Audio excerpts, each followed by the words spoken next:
जनकपुर नामक गांव में चोपड़ा करके एक बूढ़ा रहता था। वो बहुत कंजूस था। वो एक गाड़ी पर मटर समोसा बनाकर बेचता था। मिलावटी तेल, मिलावटी आटा, ऐसे सब मिलावटी सामान से समोसा बनाकर बेचता था।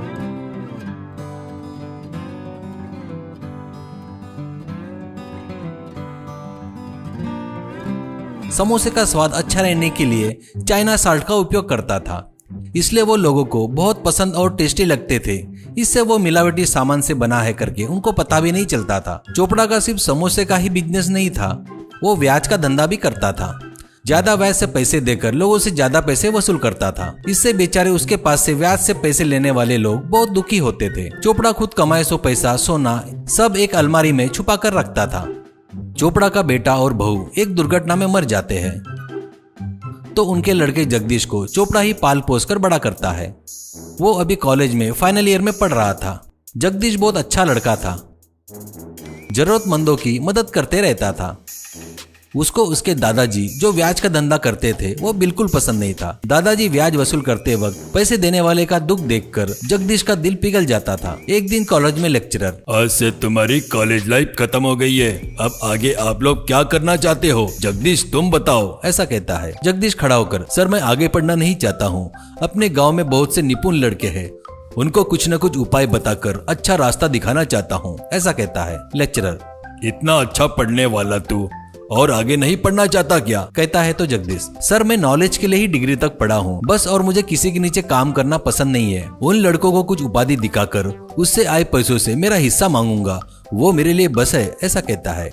ऐसे गांव में कुछ लड़कों को मिलकर उनको एक जगह पर जमा करके उनको क्या क्या आता है करके पता करता है और उनको कितना पैसा चाहिए वो भी पूछता है। एक दिन गाड़ी के पास चोपड़ा जगदीश से, अरे बेटा आगे की पढ़ाई नहीं करता बोल रहा है ना, तो अब तो अपना ब्याज का धंधा देख ले, अब मेरा आराम करने का समय आ गया है बेटा, ऐसा कहता है। जगदीश, दादाजी ये पाप का धंधा मैं नहीं करना चाहता और ये मुझे पसंद नहीं करके आपको भी बताया ना पहले ही मैंने, ऐसा कहता है। चोपड़ा, ये अपने दादा परदादा से आ रहा पवित्र धंधा है, इसे ऐसे बोल रहा है क्या?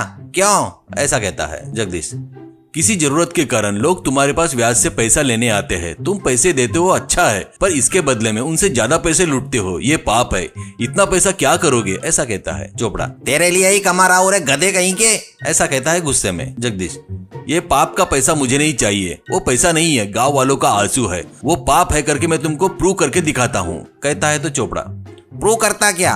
बड़ी बड़ी बातें मत कर, तुझे पढ़ाकर गलती किया रे, कहता है तो जगदीश, जो हो गया उसके बारे में सोचकर दुखी होने से क्या फायदा, आपका पैसा पापी है, प्रूव करके रहूंगा, वो सच में लोगों के आंसू है। चोपड़ा घबरा कर, वो ये ठीक है, प्रूव कर देखता हूँ, ऐसा कहता है। जगदीश, पर एक शर्त है, गांव में बेरोजगार बहुत से लड़के हैं, उनको कुछ धंधा लगाने के लिए लागत के लिए कुछ पैसा चाहिए, वो पैसे तुम्हें देना होगा। चोपड़ा, हाँ ये नहीं होगा, मैं क्यों दूं? जगदीश, ठीक है, तुम्हारे अलमारी में का पूरा पैसा रो रो कर एक दिन भाप बनकर उड़ जाएगा, तब तुम्हारे पास कुछ भी नहीं बचेगा। अभी से आपका पैसा रोना शुरू कर दिया, एक सोने का सिक्का लेकर आओ, मैं साबित कर दूंगा कि वो रो रहा है करके, ऐसा कहता है। चोपड़ा घबरा कर दिनेश को घर के अलमारी के पास लेके जाता है।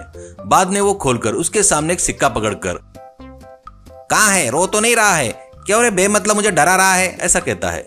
जगदीश वो सिक्का लेकर, डरा नहीं रहा हूँ दादाजी, ये पैसा रोना शुरू कर दिया है, देखना है तो आप देखो करके सिक्के को जमकर दबाता है। उसमें से पानी की बूंदें निकलती है। वो देखकर चोपड़ा, हे भगवान, हाँ सच में पैसा रो रहा है करके चक्कर आकर गिर जाता है। बाद में वो उठता है तो खटिया पर सोया पड़ा था। वो उठकर, अरे जगदीश, वो पैसा अभी भी रो रहा है क्या, ऐसा कहता है। जगदीश, फिलहाल रोना बंद कर दिया है दादाजी, पर उन पैसों को लोहे के पेटी में बंद करके रखे तो वो रो रो कर भाप बनकर उड़ जाएंगे, उसे बाहर लाना होगा, वो पैसा लोगों के कुछ काम में आने को होना। गांव में जो बेरोजगार है ना, उनको उन पैसे से कुछ प्लान बताकर उनको एक रास्ता दिखाना चाहता हूँ। चोपड़ा, उनके धंधे में अगर तेरा हिस्सा रहेगा ना तो दूंगा, ऐसा कुछ है तो बता तो दूंगा, ऐसा कहता है। जगदीश ठीक है कहता है। वैसे वो पैसा लाकर उन लड़कों से साइकिल पंचर रिपेयरिंग की दुकान, बाइक मैकेनिक की दुकान, किराने की दुकान, कपड़ों की दुकान, ऐसे बहुत से दुकान लगवाता है। वो सब बहुत खुश होते हैं। एक लड़का, भैया पैसा रोना बोले तो कैसा भैया, क्या करके आपने आपके दादाजी को यकीन दिलाया भैया, ऐसा कहता है। जगदीश, थोड़ा कपास गीला करके कान में छुपा कर रखा था, दादाजी को दिखा नहीं, वैसे निकाल कर सिक्के के पीछे दबा कर रखा, ऐसे सिक्का रो रहा है करके बोल दिया, ऐसा कहता है। उसके दिमाग को बुद्धि को देखकर सब लोग तालियां बजाते हैं। ऐसे वो हर महीने जगदीश के हिस्से के पैसे उसे दे रहे थे। वो लाकर दादाजी को दिखाता था। अपने नाती की जिंदगी बन गई करके चोपड़ा बहुत खुश होता है।